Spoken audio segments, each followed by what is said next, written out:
You're listening to the uMentor Talk Show, now available on the Umoja app. I'm your host, Imran Dharamsi, and on this weekly talk show, we invite professionals, teenagers, and community organizations to take us through their journeys and give us advice. And remember, if you have any questions for our panelists, you can always leave them in the live comments, and we'll get to them during the show. And before we start, we wanted to mention a bit about the Inspire platform. It is a question and answer platform for career advice in our Shi'a community. So as a rising professional, you can ask for great advice from other professionals. And as a mentor, you can give advice to our community's future professionals and current students. And that's available via the Umoja app on Android and iOS. Today's speaker is Kumail Raza, a junior at NYU studying finance and data science. At NYU, Kumail is the first Shi'a president of the Muslim Students Association, which is one of the largest in the country. He's also involved with some of the business-related clubs on campus, including the Finance Society, and he plans on entering investment banking after graduation. He's also passionate about bridging the financial literacy gap within the Shi'a community in North America. So we will definitely hear more about all of those aspects of his journey. So let's welcome Brother Kumail. Assalamu alaikum, Brother Kumail. Thank you so much for joining us. Walaikum salam. How are you doing? I'm happy to be here. Good. Happy to have you. So I guess the first thing, if you could start with just a quick introduction to yourself. I mean, I know there's a lot that about you that I covered in the bio, so we'll touch on all of that. But maybe just a quick introduction to like you and what you're studying and what you want to do in the future. Yeah, for sure. I mean, you touched on a little bit of it, but my name is Kumail. I'm a junior at NYU studying finance and data science. I guess a little bit about me, like kind of my background and my journey. I come from New Jersey. I grew up in the Shi'a President community. I had a really strong network there and just a really great support system growing up in that community. I come from a family of doctors, actually. So, I always thought that I wanted to go into medicine when I grew up and become a doctor. And I was in this health program in high school, and I quickly realized that that was not the thing for me. It just wasn't really what my interests were in line with. And so I was trying to figure out what I was interested in. I knew I was decent at math and wanted to do something related to that. So I decided to go into business and see what things were open to me. And so I came to NYU. They have the Stern Business School there. It's one of the only undergraduate business schools in the country. So, it was a really great opportunity just to learn as much as I could and just get involved in a bunch of things. So, I got really involved in a bunch of clubs there, was able to get some hands-on experience too in different internships. And I've also made sure to get involved within the Muslim life as well. The Muslim life at NYU is really robust and has a really big community. And, alhamdulillah, I was able to become the president of the MSA this year. And, it's been a really great experience, although we've been online. I've definitely just learned a lot and had a lot of fun, being able to kind of be in charge of this community and put together some relevant programming. But I'm happy to, dive into any parts of that I mentioned. Yes, definitely. So how about the first part? When you decided that a career in health was not for you, did you know right away that you wanted to do finance and data science, or was it a little bit of a process? Yeah, it was definitely a process. When I kind of realized I didn't want to go into health, I didn't know what I wanted to do. And it definitely took me a long time to kind of figure out, like at least a couple of years, specifically what field within business I was interested in. So, I came to NYU thinking, I was pretty interested in this field called actuarial science. It's kind of a lot of statistics dealing with a lot of insurance companies. And I thought I was interested in that. But, in college, I quickly realized that that was not really something that I wanted to do. Decided to check out other things. I checked out consulting. They have a club on campus. I went to that. I did a case competition too. And I quickly realized that also wasn't something I was interested in. I really liked doing things that were like very technical, but I'm also kind of grounded in, working with big companies and things like that. And, consulting was a great field. It just wasn't really something that was in line with my interests. So after that, I was just exploring different options, and I realized the best way to kind of figure out what I wanted to do was to actually get an internship. So I interned in my freshman year in the spring and the summer, and I thought that was a great experience. It was like a small private equity firm, And Mm-hmm. my boss was someone that was in finance for a long time and was able to give me a lot of advice. And because of that, I kind of realized that I wanted to explore investment banking and see what that was about. And I did an internship for that in my sophomore fall, and I really enjoyed the work, and I knew I wanted to go back there. So that's what I'm planning on doing this summer, and inshallah after graduation too.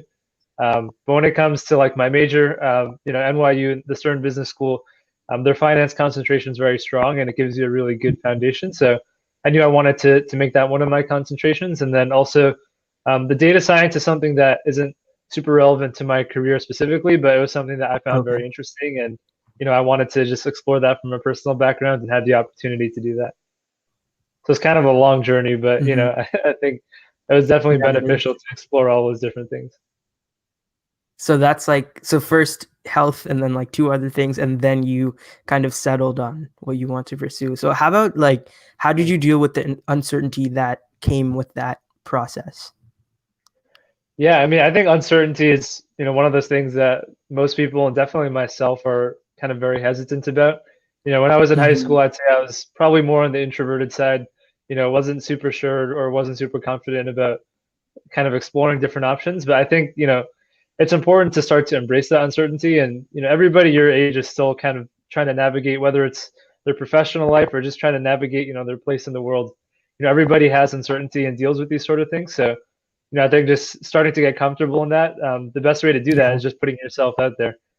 So, I think if you give yourself as many opportunities as possible to get involved in things, so whether it's clubs or getting a job or an internship, I think that just puts you in a great position. And, you can say that you actually took tangible efforts to find out what you're interested in. So, things that I did um, when I came into college, basically at NYU, they have like club meetings every day for different like for the different business clubs. And in my first year, I made sure just every day I was going to like a different club. So the 4 days a week I would be going to like a Mhm. different club each day within the business school. And I think that gave me just a really like broad understanding of what like different industries do and kind of what professionals in those industries do.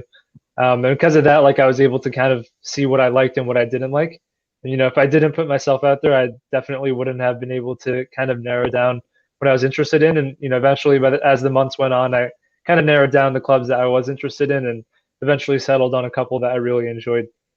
So yeah, I'd say that's the biggest thing. Just learning to grow confident by just putting yourself out there is really important, and it's definitely really scary at first. But I think the more you do it, the more you get used to it, and people will always be there to help. I mean, everyone's kind of been in the same position, and everyone, at Mhm. least in my experience that I've met, as long as you're confident and show that you're willing to work hard, people are there to help you and support you throughout your journey. So how about maybe if you shift to high school, because I know that advice is really applicable for college students. How do you think that advice of putting yourself out there, trying a bunch of different things, would be applicable to, for example, a high school student who's maybe trying to decide on what they want to do? Yeah, I mean, in high school, I'd say it's definitely harder from a school perspective, given that you probably don't Mhm. have kind of a lot of exposure to different activities and things like that. But I think, one thing about our community, and at least where I grew up in New Jersey, there's a lot of Shia people. We regularly went to the masjid, and you'd be Mhm. surprised how many people, in most communities, kind of come from a different variety of professional backgrounds. Like there are a lot of people in business in my masjid that I didn't even know they were in business until I just started talking to them. People who Mhm. I've seen my whole lives, I just, never bothered to ask them what they do for a living. And, I think if you don't have as many opportunities through school, then, finding some place that you can kind of explore and talk to different people, like the masjid, is a really great place because people are there willing to help. They probably have known you for many years. And, it can be scary too, talking to like an uncle that's a Yeah. lot older maybe, but I think everyone, especially in the masjid, everyone's just there to help. And, I think Mhm. people are very excited to help out someone that's trying to navigate their way in the world. So, as a high school student, I definitely found that was helpful. I'm asking people in the masjid and just doing like a lot of research on my own. We have the Okay. internet at our fingertips Yeah. nowadays. You know, things can be very confusing, like especially in some fields there might be some technical concepts or like you just don't understand the job. But there are definitely resources online to be able to kind of understand how to navigate that process. And if somebody is interested in kind of learning more about fields within business, they can definitely feel free to reach out, and I can hopefully be of some help in kind of explaining different options. That's great. Maybe if we want to just point out, your email is at the bottom of the screen there. So yeah, Yeah, if feel anyone wants free. to reach out. Yeah. So maybe the next thing. So we're gonna definitely talk more about the masjid and the MSA and everything like that. But perhaps before that, if we could um, maybe talk a little bit about internships, because I know people who don't exactly know what they want to do yet, or what major they want to, pursue, um, have some trouble deciding on what they should find an internship in. So I don't Right. know if you have any advice about that specifically. Yeah, I mean, I guess speak from the perspective of a college student. So freshman year, like you said, I didn't really know what I wanted to do. I guess Hmm. I had a little bit of a more narrow scope because I knew I was interested in Yeah. some business field. That being said, I didn't know specifically what I was interested in business. So, I think the best thing that you can do for yourself is just open up as many opportunities as possible. So, Hmm. freshman year, I probably applied to like 70 or 80 different internships. And, a Wow. lot of people, yeah, they don't want to hire freshmen because you don't have a ton of relevant experience. You probably are just Hmm. taking general classes and not like a lot of specific classes yet. So, I'm like specific to the industry. So, it's tough to like find an internship as a freshman, but like I just applied to like 70 or 80 firms. Definitely take advantage of your school resources. So NYU has a career center. They have like an online job network. So I applied to a bunch through that. Just other job websites online. And I heard back from maybe like three or four of those 70 or 80, and then I only got the offer at one. That's So crazy. Uh-huh. like that goes to show that it's definitely not like you'll apply to two internships and you'll get one. Like you got to really put yourself out there and be active in applying to as many as you can. um, and it's honestly fine, like if you're early on in college, even if like a month into the internship you realize like I don't want to do this like for the rest of my life, like that's fine. Like at least that now, and that's something that you can narrow down. Yeah. Like I remember a piece of advice that someone gave me in high school. It was like as part of that health program that I mentioned. I remember as a senior, they were asking me like, "Oh, where are you going to college? What are you planning on studying?" And I told them like, "Oh, I'm planning on studying business." And they were a little bit like taken aback because they're like, "Oh, you're in this like free health program. What are you doing studying business?" And I was Yeah. like, I think like in a way, like this program kind of showed me that I wasn't interested in health, and like maybe that's a good thing, right? And they were like, that's honestly great that you learned that now before it's Yeah. like kind of too late. So I Yeah. thought that was just a good piece of advice that they gave. Like, sometimes you can put yourself out there and do an experience and realize it's not for you, and like maybe that's a good thing that you learned that. So like I would definitely just encourage people to apply to like a bunch of different industries or things that they're interested in, and then see what lands, and you're able to narrow it down from there, especially the earlier you start. So that's one thing. A second thing Definitely. is um, I went on Umrah like in my freshman year during winter break, and I remember making a lot of dua just when I was in Mecca and Medina, just like for some sort of clarity or direction. I think that's something that you definitely shouldn't understate the importance of. Mhm. Like making dua as your direct connection to Allah, and when it comes from the heart and it comes from something that you like genuinely need a lot of help with, He will answer. And I found kind of compared to before I went on Umrah to afterwards, like my success in hearing back from some firms, even if it was just saying no, like was a lot higher than before. And I'd like to hopefully think that that dua was at least somewhat heard. So I think it's a Mhm. combination of both things. Like definitely put your full effort and your due diligence into working hard and putting yourself out there, but also keeping in mind kind of the spiritual aspect as well of always making sure you're turning to God for help. I think that's a really good point, and also a really good way to transition to, I guess, the next topic that we're gonna cover or talk about, which is more of the Muslim scene at NYU. So if you could maybe talk about how, like, did it factor into your decision of where to go to college, and I guess where it went from there? Yeah, I mean, it was definitely a huge factor. So just for some background, NYU has a really large Muslim community. I think they have about 3,000 people combining undergrads and graduate students that are just Muslim. Mhm. So there's a lot of resources on campus for that, which is great. So they have like a fully halal dining hall. The Islamic Center at NYU is like kind of like a university department. It's not like a student. Oh They wow. have full-time staff and chaplains there.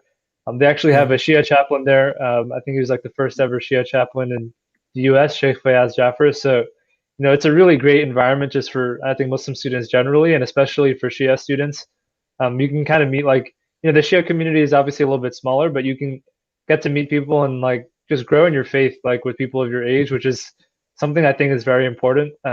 College I think is for anyone just a very formative time period, whether you're a Muslim or not, and especially as a Muslim, it can definitely I think either bring you closer to your religion or kind of push you away. So um, I think that's something that should like never be understated, the importance of just finding a place that has a strong Muslim community that you can turn to. And especially as Shias, like Mhm. we want to also find a place that will support us too.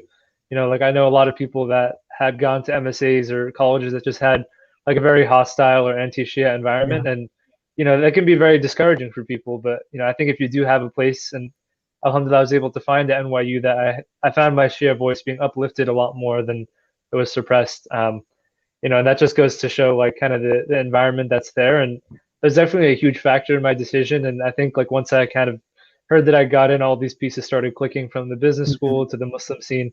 And I think it was just a really great, it was just a really great combination of both like deen and dunya. And alhamdulillah, I found that to be able to be true throughout my college experience too. Yeah, that's honestly that's incredible that you found like with Stern is obviously like a really good school, business school, and also like such a big Muslim community. So yeah. Yeah, And alhamdulillah, I that's know great. also like a lot of people don't really consider how if there is an MSA at their college or if that MSA is Shia friendly before deciding. So yeah. Yeah. Yeah, I mean, I'd say like it's not going to be like at least for me, it was not like the number one choice in deciding a college, but I Mhm. think it should definitely be high up on your list of priorities. And if you're able to find a place that does kind of support who you are and kind of cater to your religious needs as well, then that's amazing. And like I said, it'll only bring you closer to the religion, and I think that's something that's very important in this very like turbulent time in our lives. Yeah, definitely. Um, So I guess if we maybe if you could talk a little bit more about your involvement with the MSA once you actually got to NYU.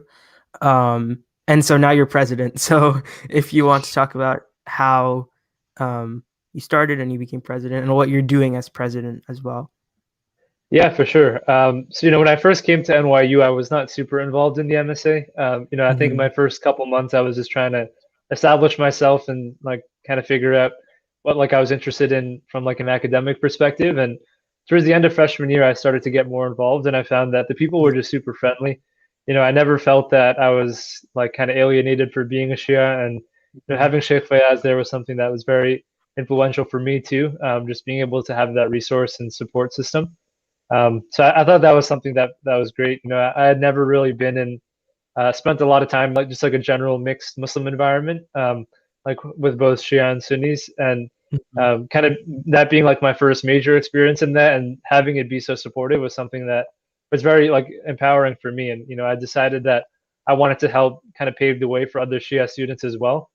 So I decided to apply for the board my sophomore year, and alhamdulillah, I was able to become the treasurer. And I think that was just a great experience in just getting involved with the organization. Like as treasurer, it's one of the biggest clubs on campus. Like I mentioned, there's a lot of Muslim students, so we had a huge Yeah. budget, and we were able to kind of put on like a lot of cool programming and Mhm. spend some money on them too. So I was like very uniquely involved in just planning and brainstorming a lot of events that year, and I think that gave me like a great kind of insight into what the MSA looks like from the inside. And I think that was also kind of the time where I started to find my voice a little bit more as a Shia on Mhm. campus. So before my sophomore year, there was no like permanent Shia position on our board, but I was, one of the people, along with a couple other students, that really advocated to adding like a Shia position on the board. It's like called the Ahlul Okay. Bayt chair. I think a couple other colleges have Mhm. that too now. Like we were definitely not the first ones to do that, but Mhm. we were able to successfully add that position, and that's a part of our board now, just to make sure that that Shia voice is always heard. And I was able Right. to put on some programming in my sophomore year, more than just like Shia 101s, because I think those are like important when you're first starting out, but you want to grow from that. So like one cool event that we were able to do my sophomore year was it was called Making the Marginalized Mainstream. And so basically that event was we had a panel of a couple of Shia students. I was on there as well, and then a couple of Black Muslim students, and we kind of just had a discussion for an hour or two, just about kind of what our experiences have been like about um, being minorities within the Muslim community, and kind of navigating that relationship with the broader community, both growing up and in college.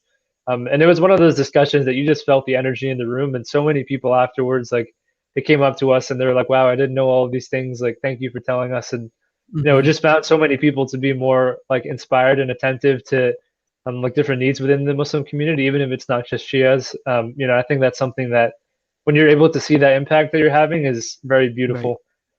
So, I wanted to take that to the next level my junior year, and I decided to run for president. And although we've been virtual the whole year, we've still been able to kind of keep that idea strong, and still put on like a lot of programs that will support the community virtually. Like this year, we had a lot of incoming freshman students who never had a traditional college experience because they started during the pandemic, kind of turn to us and want to join our programs and things like that, which is great. So we've seen like a lot of involvement from new students and decent involvement from old students as well. So this Hmm. year, we made sure just like kind of to have leaned more towards like social programming this year, because Okay. we found those are just needs that people had during the pandemic. Isolated at Yeah. home, they just needed to talk to people, and that was where a lot of our programming focused on this year. But we did have like a lot of discussions on different topics. We had like an anti-racism training with Muslim Arc earlier in the year, and some Shia specific programming we did. We had like a big celebration for the birth of Imam Ali. We weren't able to kind of do an event similar to what we had last year about Mm. kind of marginalization. We just found like the retention that people have on Zoom is like a lot lower. Yeah. So, there are definitely challenges associated with that, but I think alhamdulillah, it's been a great experience. And I've just found that I think like my biggest takeaway from the MSA is just if you want like to see change in a certain space, then you can't really expect people who don't believe in that, or aren't like from the same background as you, to want to push for that, right? So if you're a Shia student Right. on Yeah. campus and you want your MSA to become more Shia friendly, like it's very hard to get them to do that without you being the one to go in there, like voice your opinion, get involved, do as many things, and just be a good role model. And I think once you do that, and you do get involved, you're able to actually have like a Hmm. greater impact on people. So, that's one thing that I always tell to kids who are just looking to get involved, or even if they're not at NYU, just to like increase the Shia narrative, like be the people to be fearless and go out and create these positions, go out and get people who are sympathetic to your cause, and just increase your voice in the broader community. I think like if you're able to just like inspire one person, or tell one person, like kind of bring one person closer to you know even if it's not closer to Shiism, at least kind of more open or more understanding of it, then Yeah. I think you're gonna get like kind of the rewards of that for the rest of your life. Like I know I've been talking for a long time, but one final story that comes to mind is in my sophomore year, like the Islamic Center at NYU runs majlises every year Uh-huh. during Muharram. So Sheikh Fayaz, he reads the majlises, and I remember in my sophomore Okay. year, this is when everything was still in person. There was a Sunni student, and he was like kind of sitting in the lounge, like outside of the hall, and because that's like kind of where a lot of Muslim students gather. And I just like kind of Uh-huh. invited him in. I was like, "Do you want to come? There's a majlis going on," and he's like, "I've never been to one. Like, can I come in?" Because he didn't know if he was allowed in or not. I was like, "Yeah, of course." So he came to the majlis, and afterwards I was just talking to him, and he was just like very, very like shocked. He's like, "I feel like I've been engaging in spirituality in two dimensions my whole life, and this majlis over the last hour just opened up like a third dimension that I'd never seen before." And I was like, Hmm. "That's like the most profound thing Yeah, someone could ever that's say." so cool. Yeah, like even if it's not gonna like lead to him reading more about Shiism or something, like at least he was able to have that realization and reflection, and hopefully he would kind of be more open to like advocating for Shia voices and things like that. So Yeah. like any sort of effort you do will always have an impact, even if it's just within someone's heart. Like it might not always be something that you see. That's like such an important point. So yeah, thank you so much for walking us through your whole journey with the MSA and now being president and everything. I have one side question actually before we keep Yeah, going. sure. Like how do you keep up the energy in online programs? I know you said you shift more towards social programs, but even those it's really difficult to like keep people involved on Zoom. So Yeah. I don't know, just Yeah, I mean, it is very tough. I think like elections for this position happened before the pandemic last year, or maybe right around the time Mhm. of the pandemic, and nobody would have imagined that we'd be home the whole year. Yeah. But I think like that just presents another challenge for you, right? And it gives you another opportunity for you to step up, and if you're someone that can bring together people at a time when everyone is hurting and people are getting sick, people are dying, like that can be really helpful for a lot of people. And I hope we were able to do Mhm. that this year. I mean, I don't think I can speak for anyone else, but I think keeping up energy is tough, right? Like everyone has things going Yeah. on. I obviously have like a lot of things with school, professional stuff, Right. like Right. personal life. So I think it's important to just like apportion your time to different things. So, I'm someone that tends to sleep pretty late. So a lot of times, a lot of the work I'll do for MSA will be late at night. Mhm. Or just kind of like in between pockets that I'll have between class or something. I'll try to get things done. And I Okay. think Yeah. if you're leading an organization like the MSA, then the kind of the direction that the whole organization takes will inevitably fall on your shoulders as the president. Mhm. So I think like, I just really took it on myself to keep my board motivated and, just make sure I kept telling them, like, let's meet regularly. Let's make sure we're still doing programming. Even Okay. if we Yeah. had to cut down on the number of programs, just to, keep attendance stable and, make sure people don't get burnt out. And we did that, Mhm. especially this semester with, like a lot of things opening up and the weather getting nicer. Like nobody wants to be stuck on Zoom.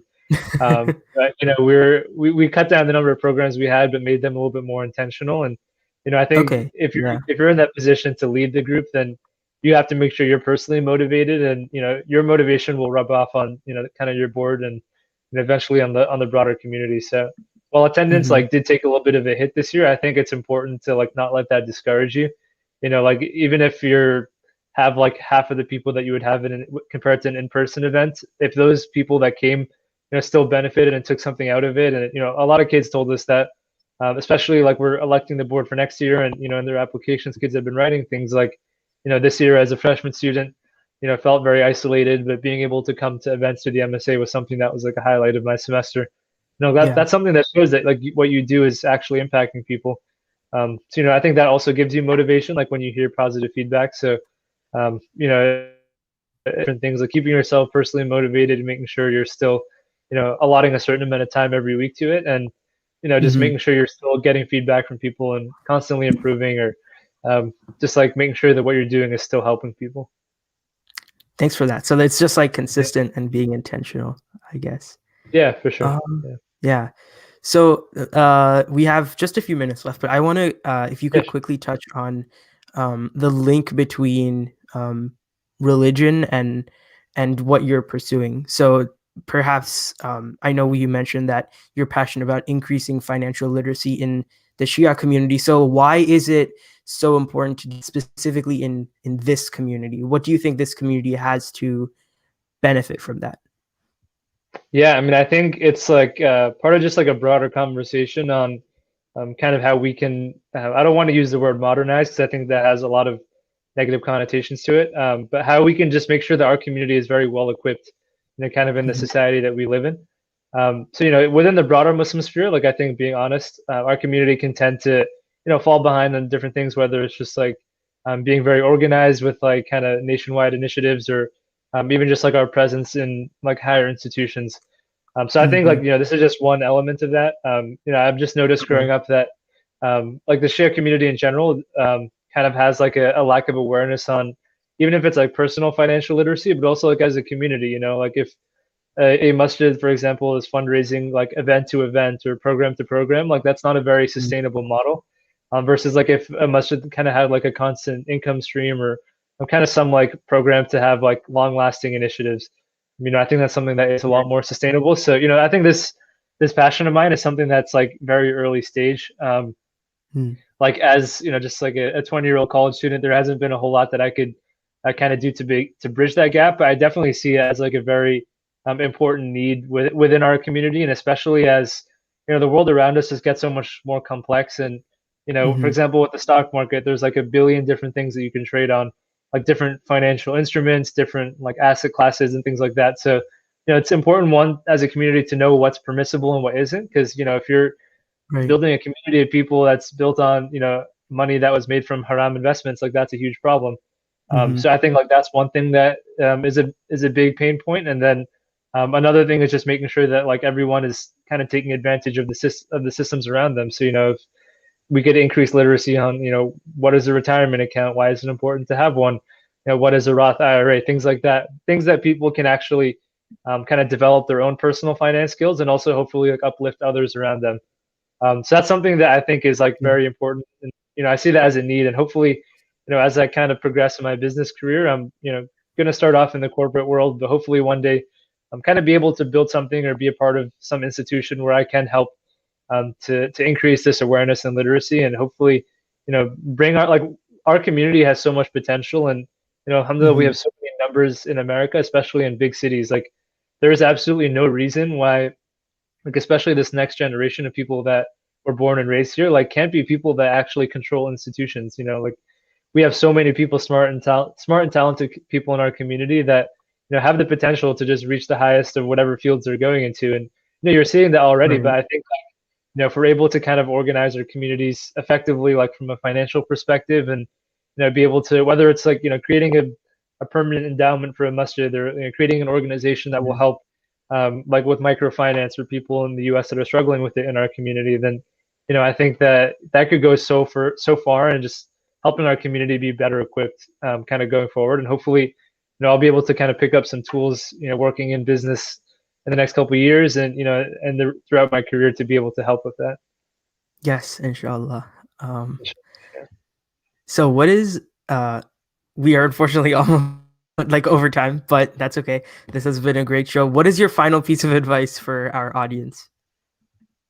Yeah, I mean, I'd say, for young students, whether you're high school or college, I think kind of the most important thing is to make sure you're always putting yourself out there. So whether it's you're a high school student and you just want to, get to know different things you're interested in, like make sure you're taking advantage of the resources you have, whether it's in the masjid, talking to as many people as you can.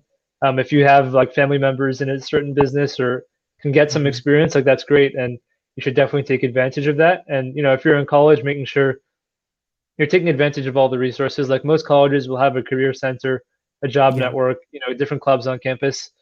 So that's like from a professional sense. I think putting yourself out there and making sure you're always doing your due diligence is important. Hmm. I think kind of from the religious sense too, something that I think is even more important than the professional sense is making sure that whatever you do, you're sticking true to your values at the same time. So you never want to be in a position where you have to have a trade-off between like work and religion. And I Hmm. think something that I found is that if you're like very confident in your beliefs and the way you live your life, then for the most part, people will respect that like a lot. So Right. an example of that is like as I'm sure like in college, a lot of the times, like in whether it's in different clubs or other activities, like there's like a big drinking culture, or like a Hmm. lot of people are just like engaged in those activities. And I remember joining a club in college, and some upperclassmen asking about that just after one of our meetings, and I was like, that's not something I do according to my religious beliefs. And at first they were kind of curious because they're like, oh, I've had XYZ Muslim friend who drinks and things like that. And I'm like, first of all, Hmm. Muslims are not a monolith. Like we're not all the Yeah. same. And second of all, like I think it's something that is like it's a very clear value of mine, and I would never violate that. And, if you just show you're confident, then people will accept that. He actually told me himself, Right. he's like, I have a lot more respect for you now that like I know that, and you have something that you like are able to hold on to. Hmm. So I think like that's really important. It's like very scary. Like I know that like if you, for example, if you're doing an internship and it's time to pray, it can be like a very scary thing to ask your coworker, like, is it all right if I use that conference room to pray? Hmm. I remember I did that in my internship in sophomore year, and like my heart was beating like really fast for like 20 minutes before I finally asked. I was like, is it all right if I use the conference room to pray? And he's just like, yeah, no, of course, go for it. Like it seems Yeah. like so much scarier in your brain than it actually is. And people will like tend to have a Right. lot more respect to you because of that. And if they don't, then they're probably not people you want to be around to begin with. So I think like make sure you're always putting yourself out there, but you never want to like put yourself in a position where you're compromising something you believe in. Hmm. Yes, that is great advice. Yeah. And thank you so much for coming on the show, sharing your story. I think I'm sure it really helps a lot of people kind of think more about what they want to do and how they want to go about it with, keeping their values in mind. So thank you. Yeah, no, of course, I'm happy to be here. And if anyone, has any questions, feel free to reach out. I think my email is in the Hmm. little banner Yeah. going underneath the video. So I'm definitely here to help, whether you are, a business student or just any, high school, college student looking for advice. I'm always here to help how I can. Thanks. Thank you for tuning into the uMentor Talk Show. And tune in next week on Saturday at 3 p.m. again for the first in our Ramadan series of shows, which will be focused around organizations and individuals who are raising important issues surrounding community action in our Shia community. So we will hope you will tune in for that. And also remember, you can always catch our previous episodes on YouTube, SoundCloud, Spotify, and Apple Podcasts.